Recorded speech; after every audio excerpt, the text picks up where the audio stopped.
Hi, everyone. I wanted to take a few minutes to answer some frequently asked questions about the virtual bookroom. I thought it might be quicker to just quickly take you on over to it and show you how I think we can solve some of the problems people are facing. So this is the virtual bookroom. For those of you who haven't seen it, there's a whole nother video on how to use it and how to create it and how to make a library out of it. So that would be for a different one. But the main questions I'm getting is, first, why are sometimes things in more than one place? So I do really see this as a DIY. I want you to do it yourself and to think about, how do you want your classroom library to look? So sometimes you may see a book, especially like one copy of a book, in one of these bins. So for example, in fantasy, you might see Phoebe and the Unicorn, and you might just see book one. But if you were to go over to the tech sets for series, that entire series is on the series shelf. Now you may decide you want to put the whole series in your fantasy section, and you have the right to do anything you want. So sometimes I just want you to see, you may see things in more than one place. One, because I haven't had a chance to put it somewhere else yet. And other times because I might let someone decide or try something out, and then if they like it, or they like it, then you could add the whole series. I'm really thinking about how we're going to use this to rotate and revise your inventory between now and, for many of us, the end of June. Also, sometimes you'll see, like today I ran across a favorite series for some of our kindergarten and first graders, Bella and Rosie. And so I quickly put the series together and I put it on the topic interest shelf. But I would love to make a series shelf for those complexities as well. Just haven't gotten there yet. So for now it's there, but I might also move it at another time. So that's sometimes why you're going to see things in more than one place. The next question is, how do you get access? So first thing is, I don't need to grant you access in order to use this. So you don't need to email me. You don't need to request through Google Docs for access. We're not going to allow people to edit it, because if people start editing it, we're going to have tons of versions of this and it's going to be too much to manage. So the way I'm setting it up now is for people to either be able to use it via Padlet or to use it via Google Doc, depending on where you're going to create your virtual library. Once you access the digital bin, which is in Google Docs, you can copy the links and paste them onto a new Google Doc, and then you can make as many changes and as edits as you want to put into your library. So let me just walk you through how that would look. Let's say for a minute you decide you want Katie Woo to go into your personal library. And I'm going to use Padlet right now just to model this. You would click on one of these three buttons, which would pop up this menu. You would click copy post. When you hit that, once you've created your own virtual classroom library in Padlet, it's going to give you an option to decide which would you like to add it to. So I may decide I'm going to go ahead and add it to my virtual classroom library. And once I do that, you can see I put it right into my series section, and it automatically just moves right over.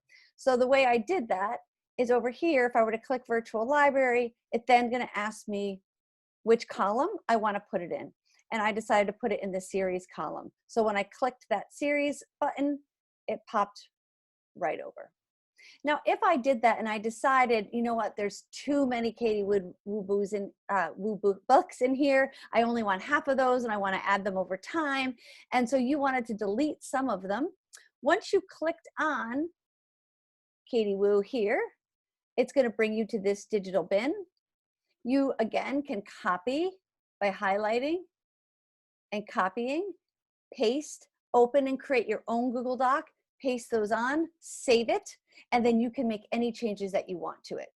If you wanted to replace the Google Doc that's in the Padlet with your new Google Doc, all you would simply do is save your new Google Doc, copy the hyperlink for your new document, go back to your library.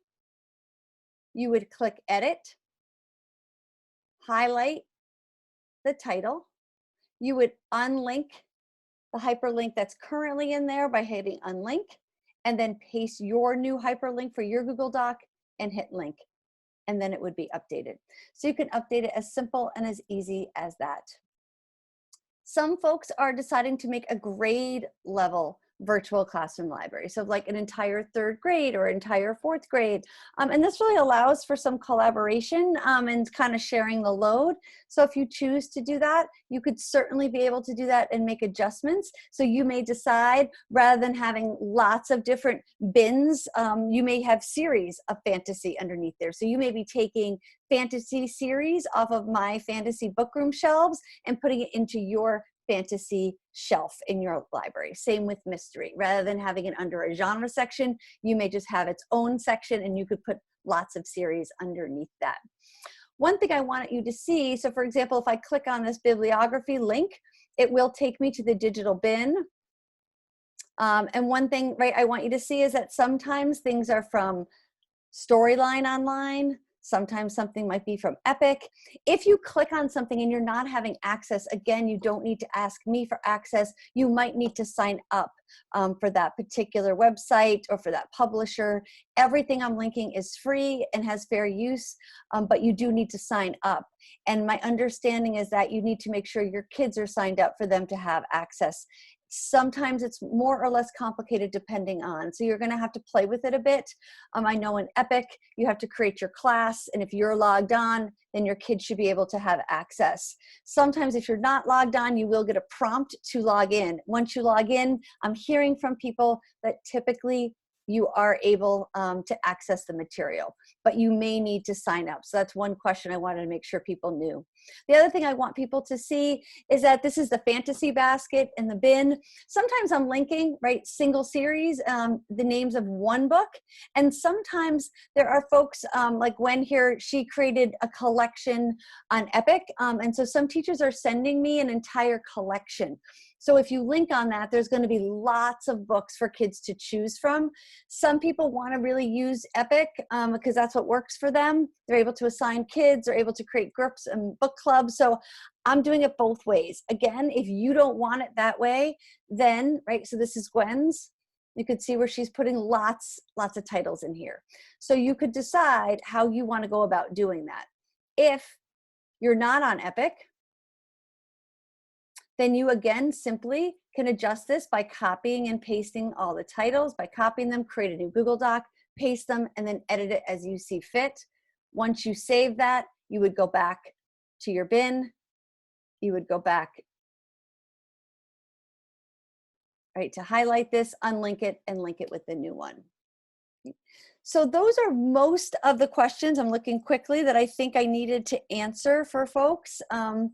I'm so glad that this is helping people. I love your questions. Keep them coming. I love the binge you're making. Keep the requests coming because it's fun for me to hear. I would probably not have thought about superheroes. That was one people really wanted. Also, there was a group who wanted one about bees. Again, wouldn't have thought about putting one together on bees. That third grade I showed is starting an animal research project. So we went ahead and did that. You'll also see there's some content area shelves we're beginning to make to support social studies. I have people asking about science. So keep exploring. I'll keep updating. I will send out messages when I'm updating.